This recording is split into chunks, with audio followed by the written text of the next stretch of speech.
I want to talk to you today about your faith. In Mark chapter 5, there was a lady that had a bleeding disorder for 12 years.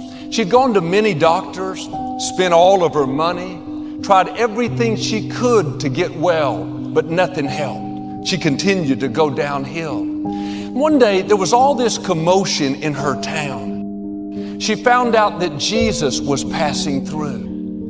She had heard the stories of how he had healed a crippled man, how he'd opened blind eyes, how he'd cured someone with leprosy.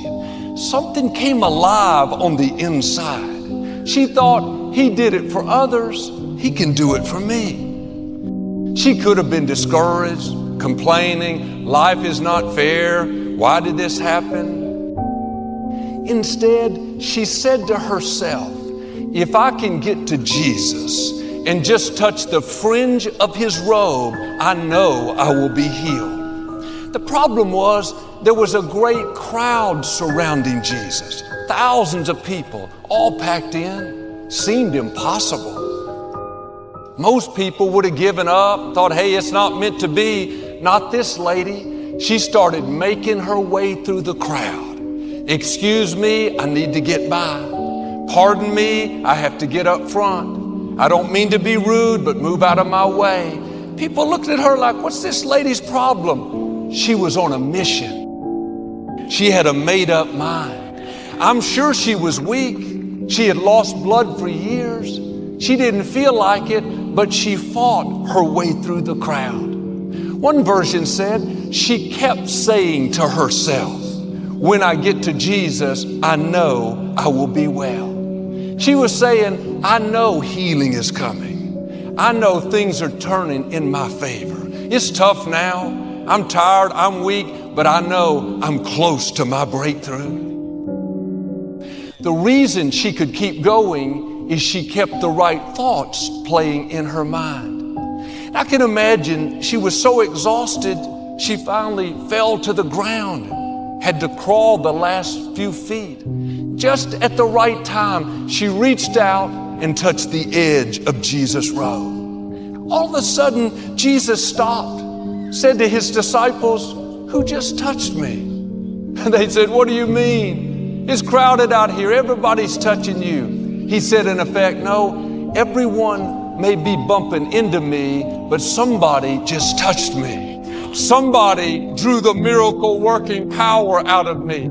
They believed healing was coming. They believed their child was going to turn around. They believed new doors were going to open. They touched me with expectancy. About that time, Jesus looked at this woman. Their eyes met. She was afraid, thought she'd done something wrong. Jesus smiled and said, daughter, your faith has made you whole. Go in peace, you are healed.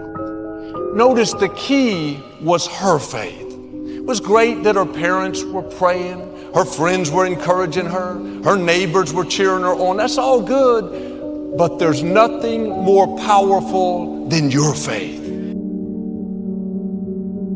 If you lose a job, keep the faith. If you lose a spouse, keep the faith. If you bury your child, keep the faith. If you have to downsize, keep the faith. If you have to move in with your mama, keep the faith. If you're at your wit's end, keep the faith. If you have to catch the bus, keep the faith. If you have to thumb, keep the faith. If you get sick, keep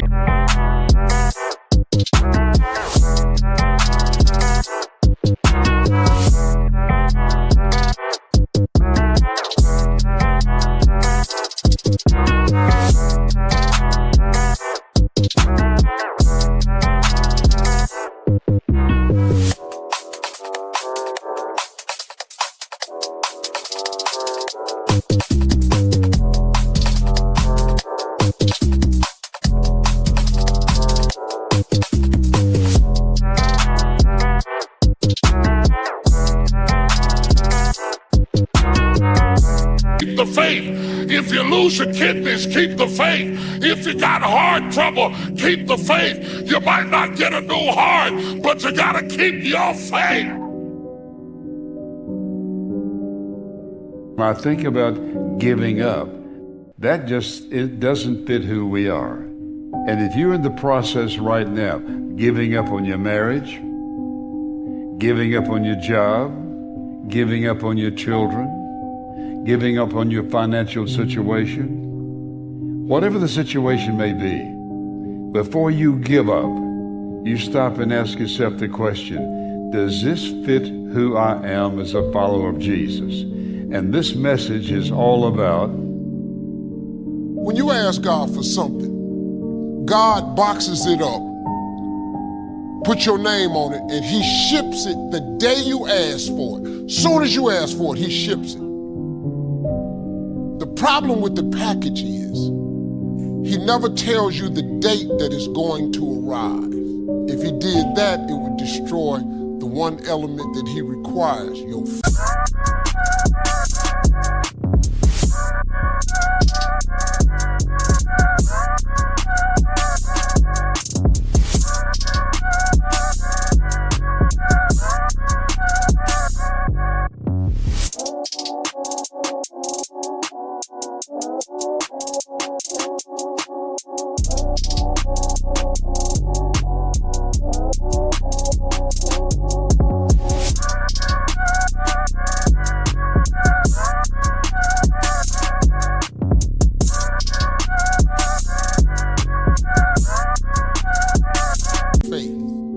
So God sends your package, but he only delivers to Faith Street.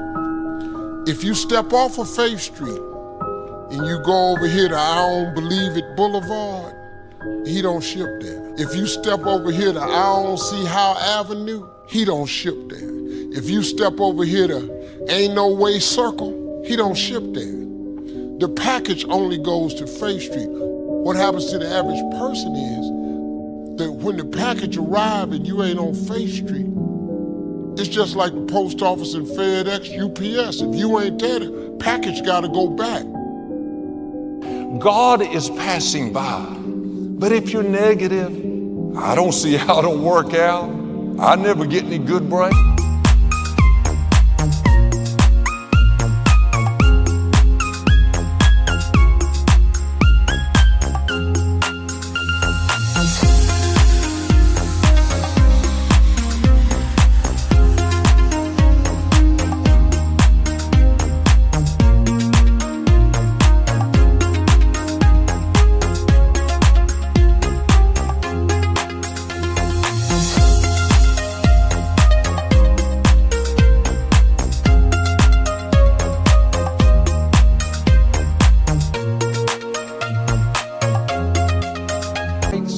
I've been this way a long time. You may brush up against him, but you're not going to touch him. You have to show God you're ready to be healed, ready to be free, ready to be blessed. There should be an expectancy. It could happen today. You could meet the person of your dreams this week. You could see your health turn around this month. This year could be your year to go to a new level where things fall into place. Good breaks find you. Promises you've been believing for suddenly come to pass. Lord, I want to thank you that things are turning in my favor. Thank you that no weapon formed against me will prosper. Lord, thank you that you hold victory in store for the upright. I don't see a way, but Lord, I want to thank you. I know you have a way.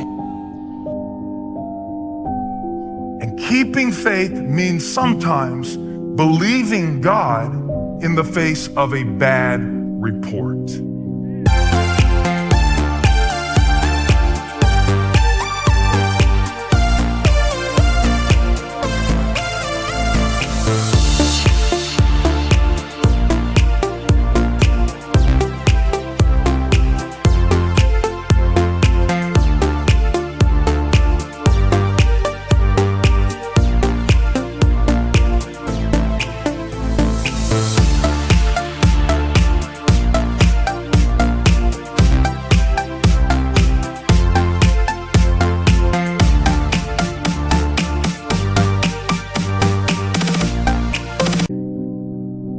Following Jesus is exactly the same way because you will find yourself in moments of weakness and moments of strength, in moments of knowledge and in moments of ignorance.